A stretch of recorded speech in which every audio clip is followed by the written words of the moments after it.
कोटा शहर में बढ़ रहे लगातार सुसाइड की घटनाओं को देखते हुए जहां एक और जिला प्रशासन पूरी मुस्तैदी से लगा हुआ है, वहीं पुलिस प्रशासन भी अपने स्तर से कम कर रहा है। कोटा शहर में सुसाइड रोकने के लिए कोटा पुलिस ने स्टूडेंट पुलिस सेल का गठन किया है। इसी के तहत कोटा रेंज आईजी प्रश्न कुमार खमेसरा और कोटा एसपी शरद चौधरी ने आज पुलिस स्टूडेंट सेल द्वारा की गई सकारात्मक कार्रवाइयों की जानकारी मीडिया को दी है। के द्वारा ठाकुर चंद्रशील के नेतृत्व में एक स्टूडेंट सेल का गठन किया गया था, जो कि छात्रों की समग्र समस्याओं के बारे में, न केवल उनके निराशा, डिप्रेशन ये तो है ही है, उसके अलावा और भी जो समस्याएं उनके यहाँ पे आती है, चाहे वो मैथ्स संबंधी हो, चाहे एडमिशन संबंधी हो, चाहे फीस रिफंड संबंधी हो, या कोई छेड़छाड़ संबंधी कोई बातें हों, उन सारी समग्र रूप से काम करने के लिए स्टूडेंट सेल का गठन किया गया था। और इसमें हमने 15 जवान अधिकारी इस टीम में लगाए हैं। अभय कमांड सेंटर पे इसका स्टूडेंट सेल का हेडक्वार्टर दिया गया है और पिछले कुछ समय से लगातार इसके द्वारा अच्छी कार्रवाइयाँ करते हुए और दरवाजे पर दस्तक अभियान के माध्यम से बहुत से स्टूडेंट्स को काउंसल किया जा रहा है और इवन हॉस्टल संचालक और जो कोचिंग इंचार्जेस हैं उनको भी इस बाबत पाबंद किया गया है कि वो लगातार हर स्टूडेंट से रोज़ाना उनके बारे में, समस्याओं के बारे में उनसे बातचीत करें। और ज़्यादा किस तरीके से शिकायतें बच्चों की? शिकायतें काफ़ी अलग अलग किस्म की आती है। कुछ तो व्यक्तिगत शिकायतें होती हैं, जैसे निराशा में हैं, डिप्रेशन में हैं, हमें कुछ समझ में नहीं आ रहा, हम क्या करें। कुछ खाने पीने की शिकायतों के संबंध में कि मैथ्स प्रॉपर नहीं है, इसके संबंध में भी कुछ काफ़ी इश्यूज़ आते रहते हैं। छेड़छाड़ के इशू आते हैं, जो महिला छात्र हैं यहाँ पे, जो भी लड़कियाँ पढ़ रही हैं, उनकी ये भी इश्यूज़ आते हैं, क्योंकि इतने स्टूडेंट, करीब 2 लाख से ऊपर स्टूडेंट्स यहाँ पर हैं, तो ये जितनी भी इस किस्म की समस्याएं आती हैं।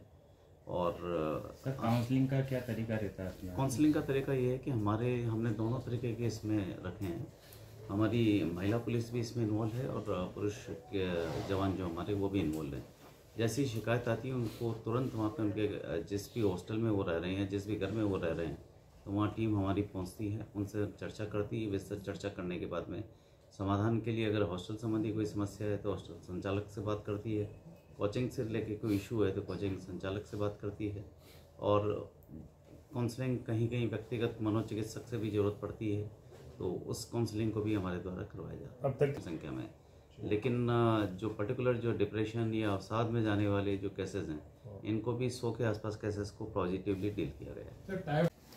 श्रीमान के मार्गदर्शन में ये स्टूडेंट सेल कार्यरत है और आपको विदित है कि जो अभय कमांड सेंटर है वहाँ पे ये काम करता है।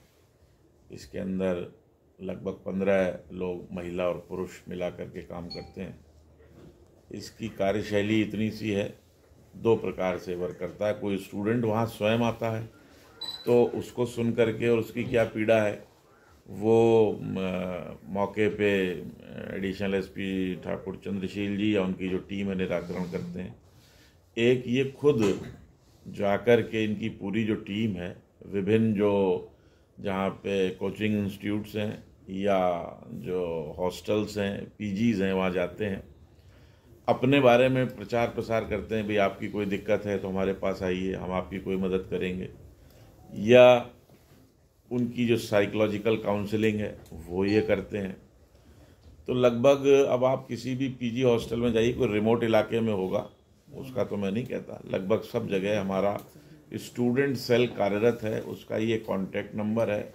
तो हमने एक पहुंच बनाई है स्टूडेंट्स तक पहुंचने की। जो स्टूडेंट सेल की टीम है वो वहां तक पहुंची है और उनके जो भी ग्रीवियांस हैं उसकी एग्जैक्ट फिगर्स अभी एडिशनल एसपी साहब आपको बताएंगे, कितने स्टूडेंट आए, कितनों की समस्याओं का निराकरण हुआ, वो ये आपको बताएंगे। लेकिन ये एक सक्सेसफुल शुरुआत हुई और जो ये स्टूडेंट सेल खोला गया जून जुलाई में इस कोटा शहर में, और अभी तक हमें इसके अंदर काफ़ी हद तक सफलता प्राप्त हुई है। मैं ये तो नहीं कहता कि टोटल स्टूडेंट्स के द्वारा जो आत्महत्या की जाती है उस पर रोक लग गई है, लेकिन मुझे लग रहा है कि बीच में आपने देखा होगा बहुत तेज़ी आ गई थी इसके अंदर, अब थोड़ा सा गिरावट है और काफ़ी, चूँकि बड़ी संख्या में स्टूडेंट्स हैं, लगभग 2 लाख की संख्या है।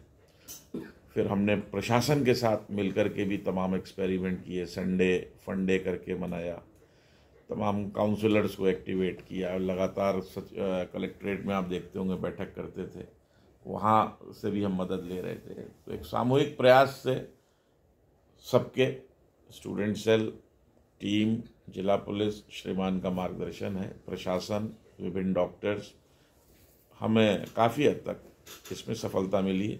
बाकी जो एग्जैक्ट फिगर्स, तो टीम गेटकीपर की तरह काम करती है हमारी। एक तो अपने जो लक्षण है उसके बारे में सबको बताते हैं, जो भी स्टेक होल्डर हैं, जैसे हॉस्टल के ओनर्स हैं, वार्डन्स हैं, एक तरह से उनकी ट्रेनिंग भी करते हैं साथ के साथ, उनको ग्रुप्स में बिठाकर, और क्या लक्षण हो सकते हैं मैथ्स वालों को कि क्या लक्षण हो सकते हैं बच्चा डिप्रेशन में।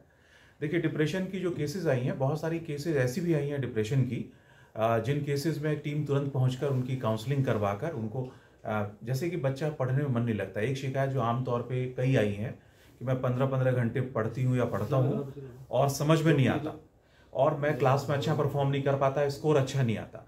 एक आती है रात को नींद नहीं आती, इसकी कई शिकायतें आई हैं। एक की बुरे बुरे सपने आते हैं। मतलब बेसिकली बच्चों की जो शिकायतें जिस पर कि मैं सो नहीं पाता, नींद उड़ गई है, थकान महसूस करते हैं, जो उनकी मेंटल पढ़ाई के प्रेशर को लेकर होता है, उस तरह की शिकायत आई है। 2-3 केसेस में ऐसी शिकायत है कि फलां स्ट्रीम में फादर ने पढ़ने भेजा है, मैं बिल्कुल यहाँ परफॉर्म नहीं कर रहा, मैं पढ़ना नहीं चाहता। उसमें हमने पेरेंट्स से भी बात की है, और पेरेंट्स से बात करके कि बच्चे को आप क्लैट दिलवाएं, क्योंकि उसका IIT या नीट का कोई उसकी इच्छा नहीं है। बस एक तरह से करियर काउंसलिंग भी हो जाती है, हम पेरेंट्स को ऑन बोर्ड ले लेते हैं। कई केसेस में बच्चे जो है उन्होंने नसें तक काट ली हैं, 1-2 केसेस ऐसी भी आई हैं, और कई केसेस होती हैं उन्होंने थ्रेटन किया है सुसाइड कर लेंगे, पेरेंट्स को बोल दिया है, फिर कमरा बंद कर लिया है, कमरा भी खुलवाया गया।